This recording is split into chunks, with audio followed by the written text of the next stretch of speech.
Boilani. Ça s'appelle le 5e silence.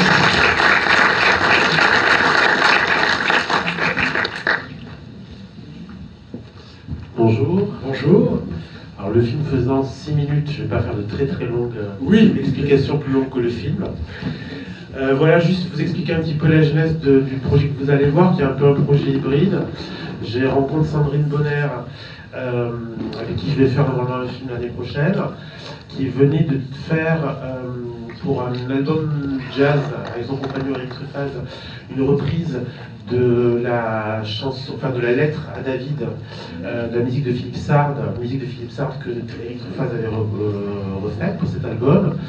Et elle me dit, comme on a ce projet ensemble, elle me dit, mais tu voudrais pas qu'on tourne quelque chose avant? Alors je dis, je sais pas quoi. Elle me dit, mais tu voudrais pas qu'on mette en image cette musique? Je dis, oui, mais en fait, passer après Philippe Sard et sauter, ça va être un peu compliqué. Et Romy Schneider, elle me dit, écoute, on essaie, puis on voit ce que ça donne. Donc on a monté ça très rapidement. Donc vous allez voir, on est un peu dans quelque chose qui est un peu, artisanal, on va dire. Et on a fait ça très rapidement, en une journée, en une nuit. Et ce qui est très drôle, c'est qu'il y a dans le film, dans César et Rosalie, il y a une robe, qui est une robe, vous allez voir à un moment donné dans le film, qui est une robe qui appartenait à Romy Schneider. Et en fait, cette robe, elle existe comme un seul exemplaire, elle est faite par Yves Saint Laurent. Et je me suis dit, j'aimerais bien demander, alors 2 exemplaires je crois, voilà. Et Sarah Biasini, j'appelle Sarah Biasini, je lui dis, voilà, j'aimerais bien récupérer cette robe. Elle m'écoute, je lui explique le projet, c'est un peu particulier. Elle me dit, ok, je vous la prête, mais vous y faites très attention. Donc évidemment, je récupère cette robe qui pèse 2 grammes, qui est en mousseline de soie.